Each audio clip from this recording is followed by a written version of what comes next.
Classic Hollywood stars weren't just known for their talent, they also had some of the strangest habits you can imagine.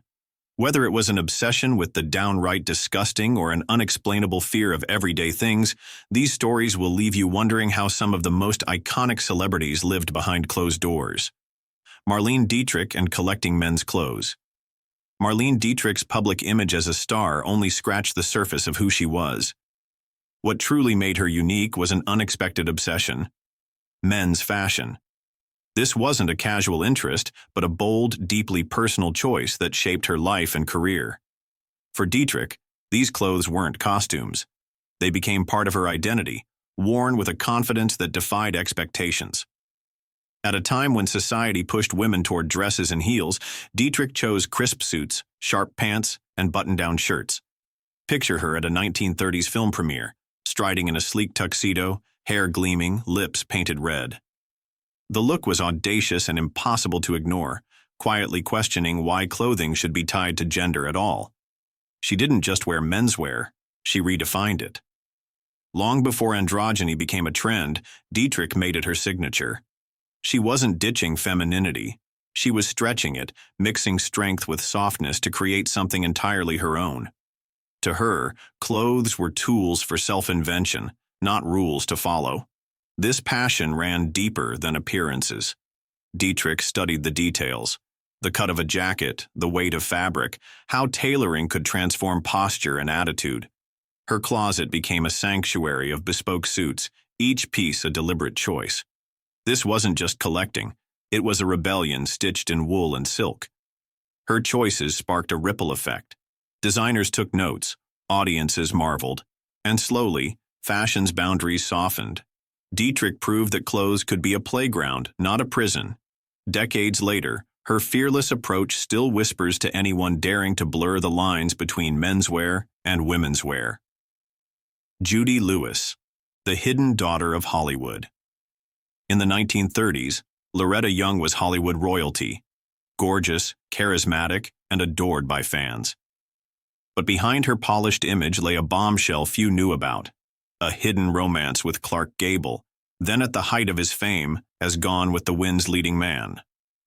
Both were entangled in other relationships. Gable was married, and Young fiercely guarded her wholesome reputation. When Young became pregnant in 1935, disaster loomed. Unmarried pregnancies spelled career ruin in that era, so she vanished from the spotlight. Under the guise of a European vacation, she secretly gave birth to a daughter, Judy. But the cover-up didn't end there. Returning to Hollywood, Young didn't just hide her motherhood. She staged an elaborate charade. A year later, she adopted Judy, passing her off as an orphan.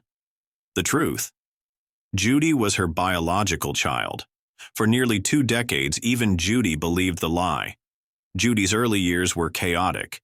Instead of coming home to Young, she spent her first 19 months shuffled between nurseries and temporary caregivers. Young finally adopted her in 1936, but secrecy shadowed their lives. When Young married radio producer Tom Lewis, Judy took his surname, becoming Judy Lewis. The couple later had 2 sons, creating a fractured family dynamic. Judy never quite fit in. Then came the cruelest twist. Young noticed Judy's resemblance to Gable, especially his trademark ears. To erase the link, she subjected 7-year-old Judy to painful surgery to pin her ears back. It was a brutal attempt to bury the past. At 15, Judy briefly met Gable when he visited Young's home during a film project. He asked polite questions, kissed her forehead, and left. She had no idea he was her father. Gable, who died in 1960, never acknowledged her. The truth finally exploded when Judy, as an adult, uncovered documents revealing her parentage. Confronting Young, she received a cold admission, but no apology.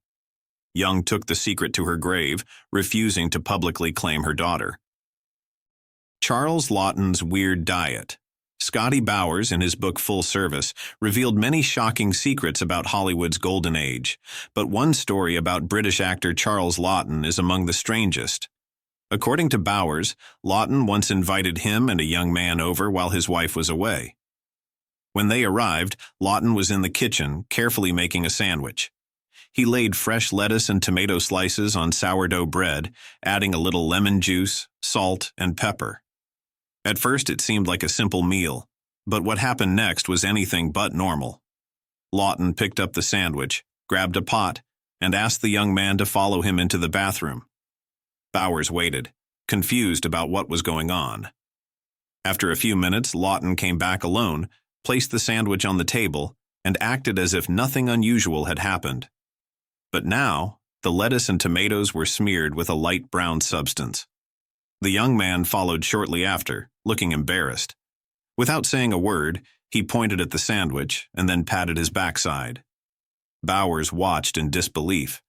And then, without hesitation, Laughton picked up the sandwich and ate it. Robertino Rossellini, the scandal that shook Hollywood. In 1949, Ingrid Bergman was already a Hollywood icon, but she wasn't just chasing fame. She had a deep passion for cinema. She was especially drawn to the work of Italian director Roberto Rossellini, whose films captivated her. Instead of just admiring his work from a distance, she took a bold step and wrote him a letter, expressing her admiration and suggesting they collaborate. That letter changed everything. Rossellini was eager to work with Bergman and cast her in his next project, Stromboli. But their partnership wasn't just professional. As filming progressed, their connection turned romantic, leading to an affair. The problem? Bergman was still married to Peter Lindstrom. And in the 1950s, Hollywood expected its stars to maintain a squeaky clean image. An extramarital affair wasn't just gossip, it was career-threatening. Things got even more complicated when Bergman became pregnant. In 1950, she gave birth to a son, Robertino Rossellini, turning the scandal into a full-blown crisis. The public reaction was brutal. Fans who once adored Bergman now saw her as a disgrace. She wasn't just criticized, she was vilified. Hollywood distanced itself from her, the press was relentless, and even U.S. politicians weighed in. A senator famously called her an example of perverted morals on the Senate floor. Robertino was born in the middle of this storm. Unlike other children of celebrities, he wasn't just the son of famous parents. He was the symbol of a scandal that rocked the industry. Growing up, he carried the weight of his parents' choices, living in a world that had already judged him before he could even understand why. Bergman, ostracized by Hollywood, moved to Italy to be with Rossellini. While her career eventually recovered, the years of exile left a lasting impact, not just on her, but on Robertino.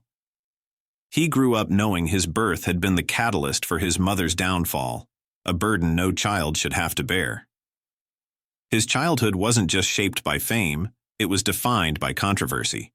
The media's constant scrutiny, the tension between his parents, and the knowledge that his family's story was whispered about around the world. It all left scars. He was an innocent bystander in a storm he never asked to be part of, but he had to live with its consequences. Ronald Reagan's obsession with young virgins. Ronald Reagan is best known for his time in politics, but before the White House, he was a leading man in Hollywood during the 1940s and 50s.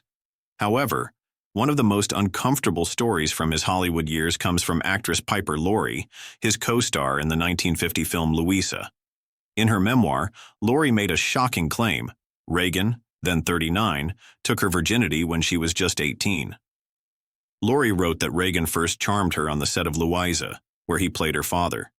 He seemed like a true gentleman, even asking Laurie's mother for permission to take her out. But instead of a glamorous Hollywood evening, Reagan invited both Laurie and her mother to his house, where he cooked a simple meal of hamburger steak and salad. Things took an unexpected turn after dinner. Reagan led Laurie to the bedroom, and according to her, he was anything but romantic. She described him as a boastful lover who bragged about maintaining an erection for 40 minutes, and even mentioned the price of his condom. But it didn't stop there. Laurie recalled that Reagan was inattentive, and when she confessed she hadn't reached an orgasm, his response was cold. He told her, "There's something wrong with you that you should fix." For Laurie, what should have been a memorable first experience turned into an awkward and disappointing encounter, one that she would later recall as a sign of Reagan's insensitivity behind closed doors. Norman Chaplin. The burden of a famous name. Charlie Chaplin, one of Hollywood's most legendary silent film icons, had a personal life just as dramatic as his films. Among his many scandals, his relationship with actress Lita Grey stands out as one of the most controversial. Their affair not only caused a stir in Hollywood, but also shaped the life of their son, Norman Spencer Chaplin. It all began while Charlie was working on The Kid. Lita was just a teenager at the time, and their relationship quickly turned into a scandal. With Charlie being a major Hollywood figure and significantly older than Lita, the public took notice. In an industry where affairs weren't uncommon, Chaplin's choices still managed to attract heavy criticism. When Lita discovered she was pregnant, things escalated. The two rushed into marriage in 1924, but their union was troubled from the start. Lita later claimed she had been pressured into marrying him, and their relationship quickly soured. What should have been a joyful milestone turned into a stressful and volatile situation. Then came the birth of their son, Norman, on July 7, 1928. His arrival should have been a happy occasion, but the tension in the household was undeniable. The weight of his parents' crumbling relationship and the media's relentless attention created an environment far from ideal for a newborn. As the marriage deteriorated, things got even worse. Charlie and Lita's disputes became public spectacles, filling newspapers with headlines about their bitter fights. Lita accused Charlie of neglecting his family in favor of his career, and soon their private battles became a Hollywood scandal. For Norman, growing up in the middle of this chaos must have been overwhelming. Howard Hughes's extreme obsession with hygiene. Howard Hughes was a brilliant man with many talents. He became famous for his work in aviation, movies, and business. But along with his success, he had a strong fear of germs. This fear controlled many parts of his life. He spent days, sometimes even weeks, locked in dark rooms to stay away from germs. His homes were sealed tight to keep out dirt and bacteria. The windows were covered, making the rooms feel dark and lonely, like he lived in a world without sunlight. Hughes washed his hands over and over again. He scrubbed them so much that his skin became red and sometimes even bled. He did not do a quick wash. He cleaned them for a long time, as if he believed invisible dirt was always there. His fear of germs made him avoid people as much as possible. He often spoke to others through notes or intercoms instead of meeting them in person. He used tissues to touch objects and had special rules for handling items to keep them clean. Even when flying, Hughes wanted to feel safe from germs. He designed his planes with cleanliness in mind. He often flew alone or with very few people to keep the plane as clean as possible. It is strange that a man who loved flying also feared the air around him. Hughes had a brilliant mind, but his fears made life very hard. He achieved great things, but at the same time, he was trapped by his own thoughts. Mae West's astrology obsession. Mae West, known for her confidence and quick wit, had a secret passion that influenced many of her choices. Astrology. She did not see it as just a fun hobby, but as a serious guide for her life. No major decision was made without first consulting the stars. Whether it was her career, relationships, or even the timing of her daily activities, everything had to align with astrology. Mae believed that the movements of the stars shaped her destiny. Her fascination was so deep that she wrote a play called The Constant Sinner, filled with astrological themes. It was not just a casual reference. The zodiac signs and celestial influences were a key part of the story, reflecting her strong belief in astrology.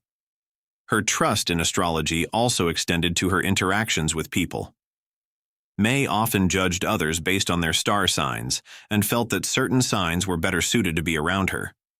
Some reports suggest she even timed her meetings and contracts based on favorable planetary positions. In a world as unpredictable as Hollywood, Mae found comfort in the stars. Astrology gave her a sense of control over her life and career. While many saw her as fearless and independent, she quietly relied on cosmic guidance to steer her path. To Mae, the stars were not just distant lights in the sky. They were her personal roadmap to success and happiness. Peter Sellers' obsession against the color purple. Peter Sellers had a strange fear. He was terrified of the color purple. Sellers was not like the funny, clumsy characters he played in movies. In real life, he was difficult and unpredictable. He often lost his temper, making it hard for others to work with him. On film sets, he would scream at his wives, break dishes, and even wave a shotgun in anger. His bad behavior did not stop there. He argued with directors and producers, even though they had more power than him. If a crew member upset him, he sometimes got them fired. He also had strange beliefs. One of them came from the famous director Vittorio De Sica. While filming After the Fox, De Sica scolded a script girl for wearing purple. He told her that purple was the color of death. Sellers took this very seriously. From that moment on, he believed purple was dangerous. Whenever he saw the color purple, he panicked. He threw tantrums and demanded that anything purple be taken away. This fear made his behavior even more unpredictable.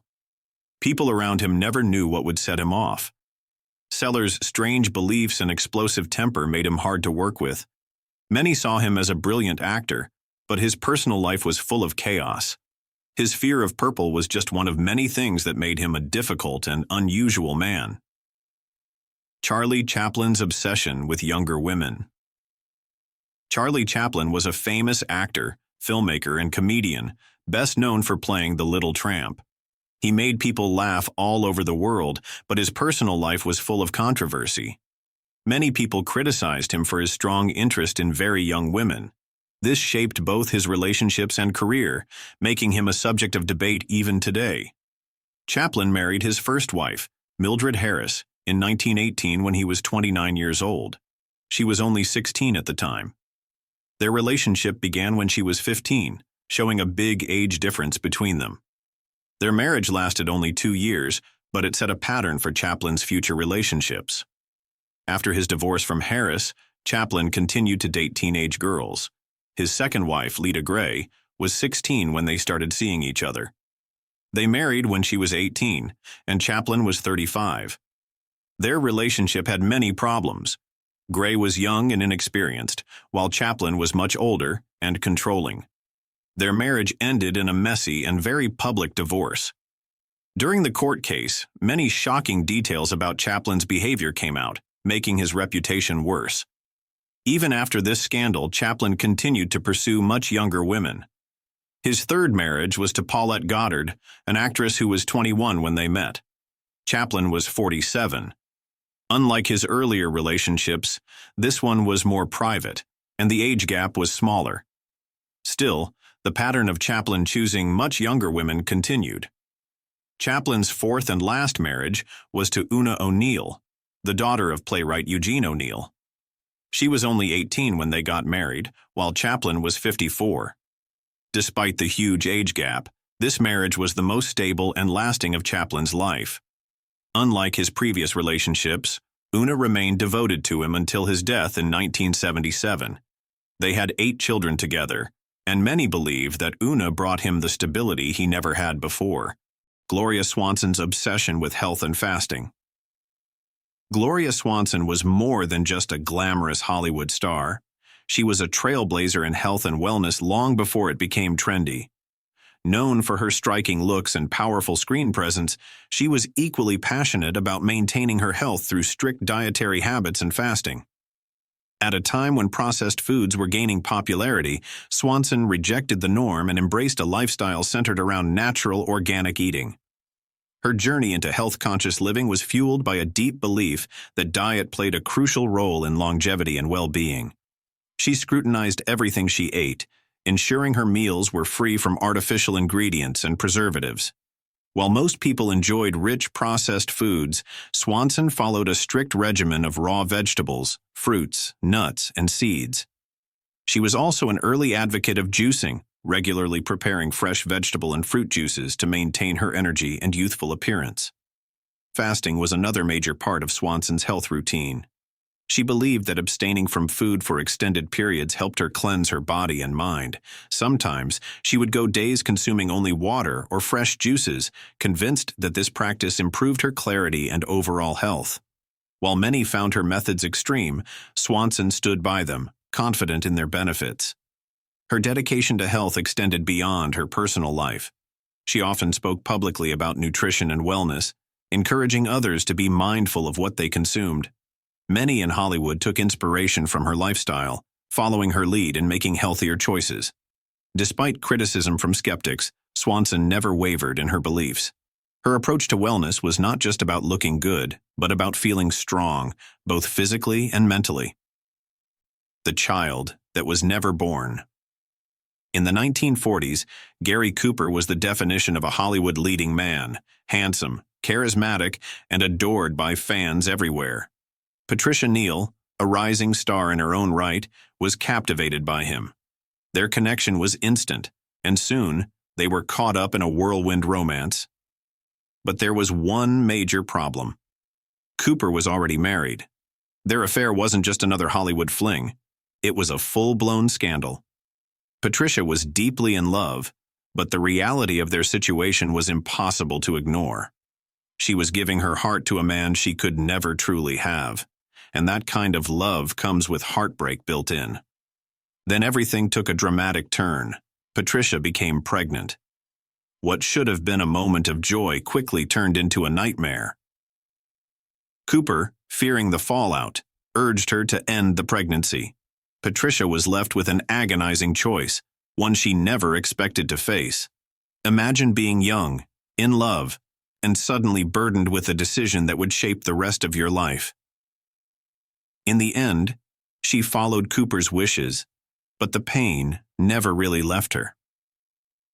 Nancy Sinatra, the weight of a family secret. Nancy was determined to make her own way. She had a deep love for music and wanted to build a career based on her own talents, not just her famous last name. But that proved to be a double-edged sword.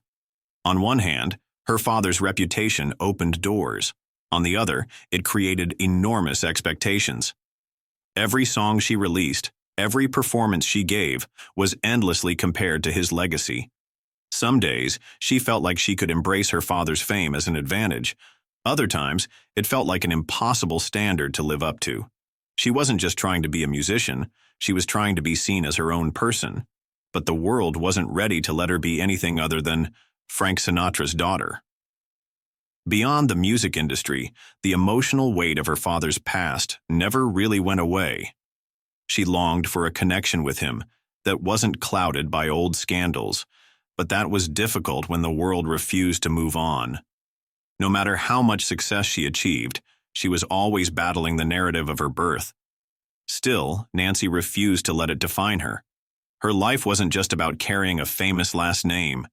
It was about proving she was more than just a product of Hollywood drama. She wanted to honor her family's history without being trapped by it. And no matter how heavy the weight of her father's legacy was, she kept pushing forward, determined to be remembered for who she truly was. Katie Wagner, finding her own identity. The story of Robert Wagner and his daughter Katie Wagner is one filled with Hollywood glamour, family complexities, and the struggle for identity. Robert Wagner, known for his charm and screen presence, had a brief relationship with actress Marion Marshall, and from that romance, Katie was born. But growing up as the daughter of a Hollywood star is never simple. Wagner's career was on the rise, and his relationship with Marion didn't last long. Soon after, he married Natalie Wood, one of the biggest stars of the time, bringing a whole new dynamic into Katie's life. From an early age, Katie had to navigate the unique challenges of being part of a high-profile family. While some might think being born into Hollywood royalty is a dream, it also comes with expectations and comparisons. With her father's fame and the presence of Natalie Wood as her stepmother, Katie constantly found herself in the shadow of two major figures. Imagine trying to carve out your own identity when everyone around you is more interested in the stars you're connected to. Every time someone mentioned her father, they brought up Natalie too, making it hard for Katie to exist outside of their legacy. It was like living in a world where she was always seen as an extension of their fame rather than an individual with her own ambitions and dreams. Hollywood can be an unforgiving place, even more so when you're born into it. It wasn't just about dealing with fame. It was about handling the complicated family dynamics that came with it. Her father adored her, but his relationships and the constant media attention created a world where personal moments often became public discussions. Katie had to figure out how to balance embracing her lineage while also defining who she was beyond the Wagner name. Her story is a reflection of what many children of celebrities face, the delicate balance of honoring a famous parent while still trying to stand out on their own. It's not just about the glitz and glamour, but also about finding a sense of self in a world that's already decided who you are supposed to be. Judy Garland was forced to take drugs to control her weight. Judy Garland was the face of innocence in The Wizard of Oz. But behind the scenes, MGM Studios treated her more like a product than a person. One of the most disturbing truths to emerge from old Hollywood was how young actors, especially women, were controlled by the studios, and Garland's case was particularly tragic. From the time she was a teenager, MGM executives forced her to take amphetamines to suppress her appetite and keep her weight down. To make matters worse, they also gave her barbiturates to help her sleep after long hours on set. The cycle of stimulants and sedatives quickly led to addiction, something Garland struggled with for the rest of her life. She later spoke about how she was barely allowed to eat, with studio heads constantly ridiculing her weight. Louis B. Mayer, the head of MGM, reportedly called her a fat little pig with pigtails. The abuse didn't stop at the pills. Garland was also subjected to relentless work schedules, emotional manipulation, and even harassment from powerful men in the industry. The pressures of her career, combined with the studio's control over her body, took a devastating toll. She battled addiction for decades, and despite her immense talent, Hollywood's treatment of her contributed to her tragic downfall at just 47 years old. Errol Flynn's dark secret involvement with underage girls. Errol Flynn, the swashbuckling star of The Adventures of Robin Hood, was known for his charisma, charm, and wild personal life. But behind his playboy image, there was a much darker truth. For years, rumors swirled about Flynn's relationships with underage girls, and in 1942, those whispers turned into legal trouble when he was charged with statutory rape. 2 teenage girls accused him of seducing them, and while he managed to avoid conviction, thanks in part to Hollywood's influence and a team of high-powered lawyers, the case confirmed what many had already suspected. Flynn's lifestyle was no secret in Hollywood. He frequently attended lavish parties where underage girls were reportedly supplied for powerful men. He even had a notorious yacht where many questionable encounters allegedly took place. His charm and star power allowed him to escape serious consequences, but his reputation never fully recovered.